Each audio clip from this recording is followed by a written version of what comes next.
Look, if you've been gaming for a while now, you know that what comes with this hobby is a sea of false promises and straight up just lying to yourself, and I'm not just saying that. Because most gamers watching this video, they have a title that they said a year ago that they really wanted to play and would get to eventually, but now they're sitting there letting a wizard serenade their eardrums while they reminisce on that insane ass backlog that they'll probably never get to in the near future. And man, we're all guilty of that same type of mindset. False promises from game developers and publishers are something that we see all the time, but what isn't so much talked about is the false promises and, like I said, lies that we tell ourselves when it comes to just wanting to play everything that gaming has to offer at that current moment. Because the common adaptation of being an overachiever in gaming is just something that's an understatement of how much it truly happens in this entire hobby, because there's just so much creativity and such an abundance of options right now to the amount of games you have at your disposal and how you can even play these games now is just, it's hard not to want to play every game that's out there and emulate a dying male species in the sense of wanting to plant your seed of experience everywhere possible. Like, despite all of gaming's ethical and financial faults, we are undoubtedly in the cornucopia of just the abundance and overall evolution that we have in gaming. But there's just been a lot of debate over the years that I've seen of what an actual healthy or unhealthy gaming lifestyle kind of looks like. And I mean that in the sense of just playing as many titles as you can, or even just a few games, and not actually reaching the endpoints of them. Not exactly 100% of the game, but just not reaching the end credits at some point. Because in theory, you're paying these insane ass price tags for new games, old games,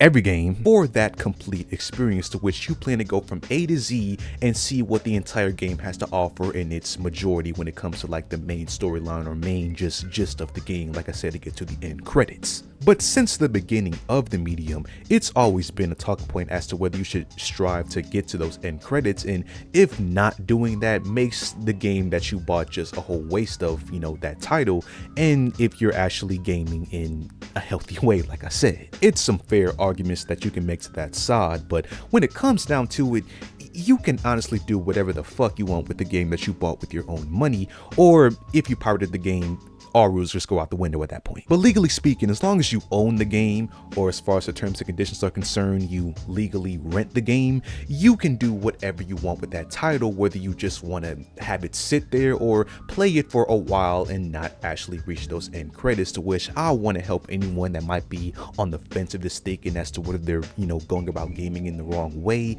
and just help them see the light as to why, you know, every game that you have in your disposal, you don't have to play it to its full limitation in order to have a fun time and not put any theoretical shackles on your sense of gaming.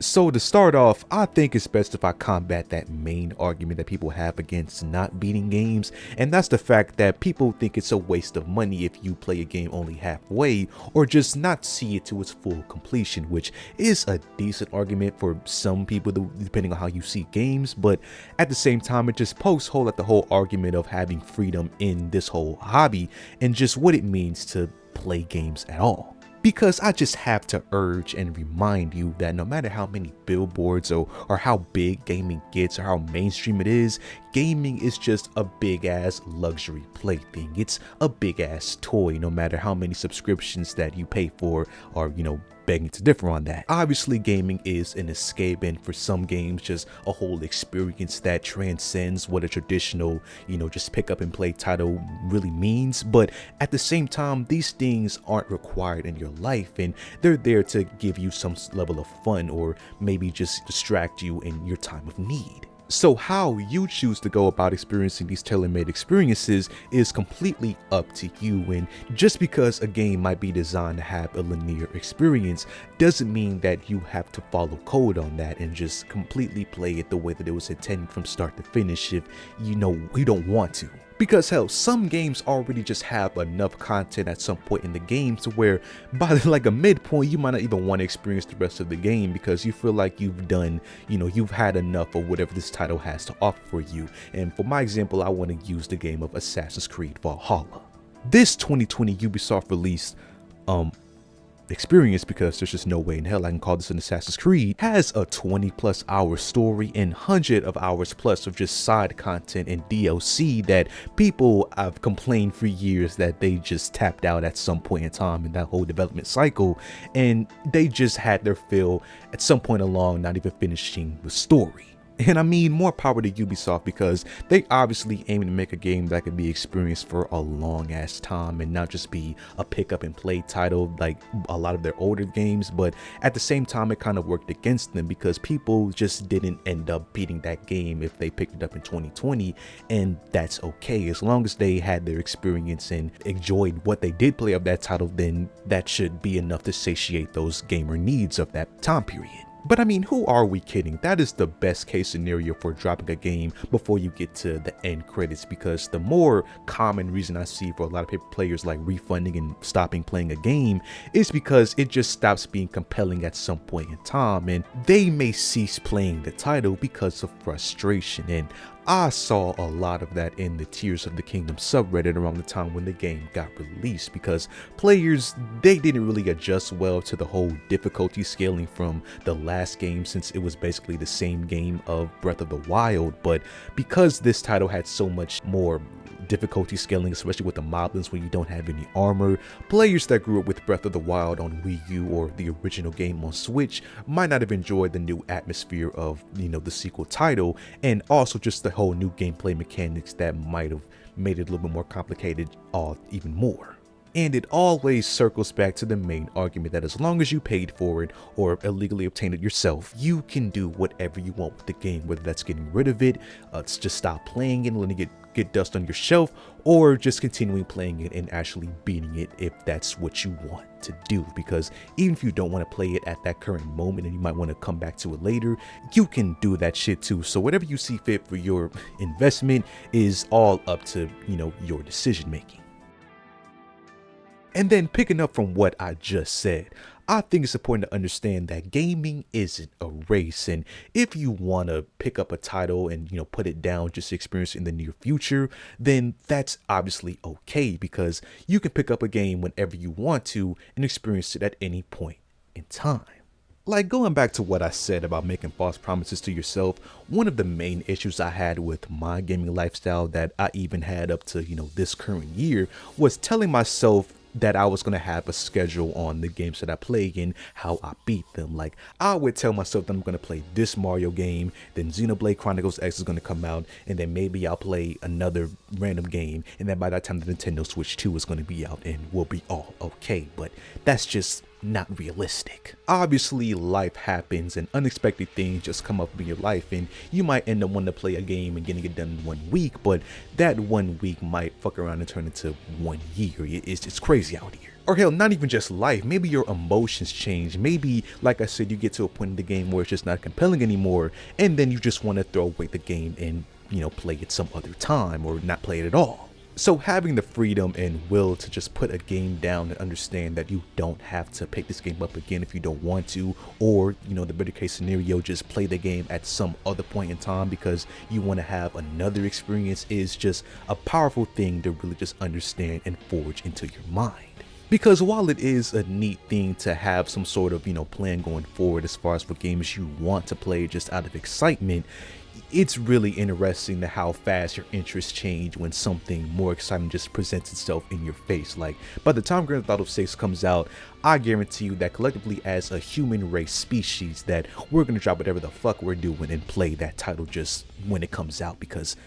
that's just what it's going to be. And it's not just because of fading interest. It's also attributed to just how easy it is to put down a game and play it at some other time or even on a different platform, because we have all these really, high spec and cool hard drive, SSDs, cloud save, to where you can take a game save and even a whole game file and just install it somewhere else on a different platform or on a different system if like travel is an issue for you. And then hell, speaking of travel, I can't not mention just the whole cornucopia that we have of handheld gaming right now with the Nintendo Switch, you know, the Steam Deck, the PlayStation Portal, to where even if you have a traditional desktop or console experience at home, you can now easily take that on the go with you and have the exact same experience with barely any loss of, you know, gameplay in that transition.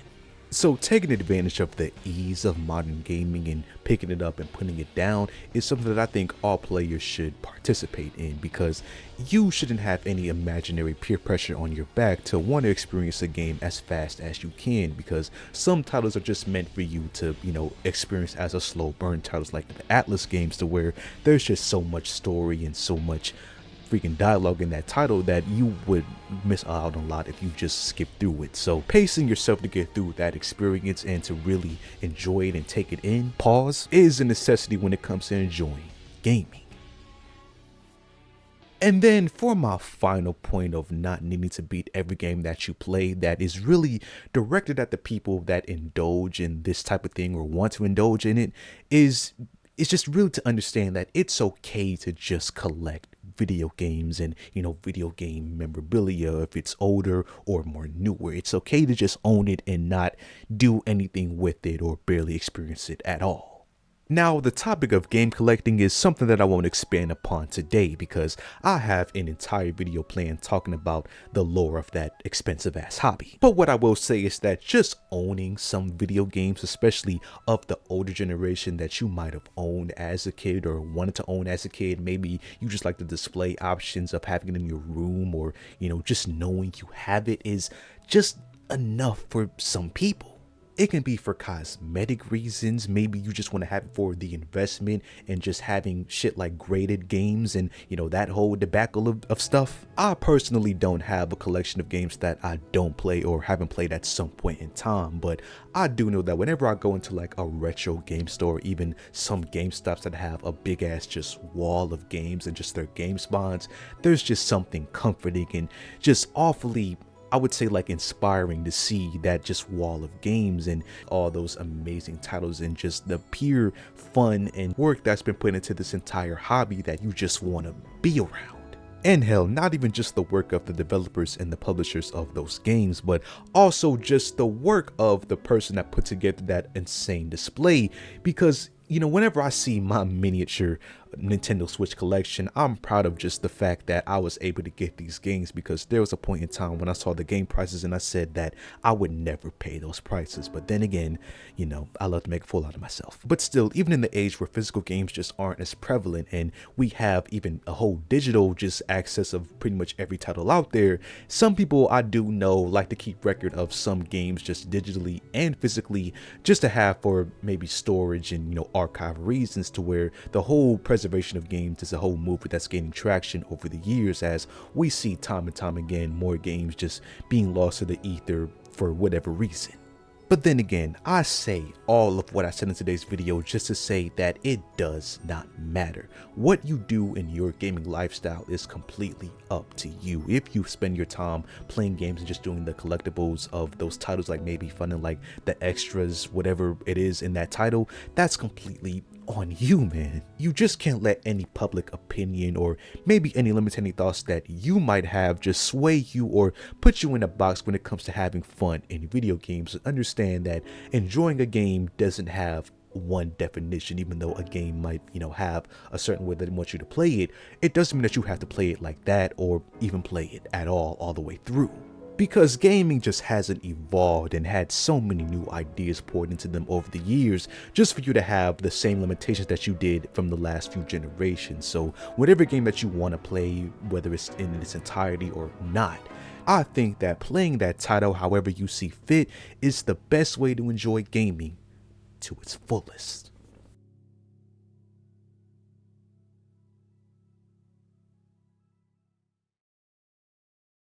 And that's all I got for today, man. If you enjoyed, leave a like on the video, subscribe, and I'll see you guys in the next video.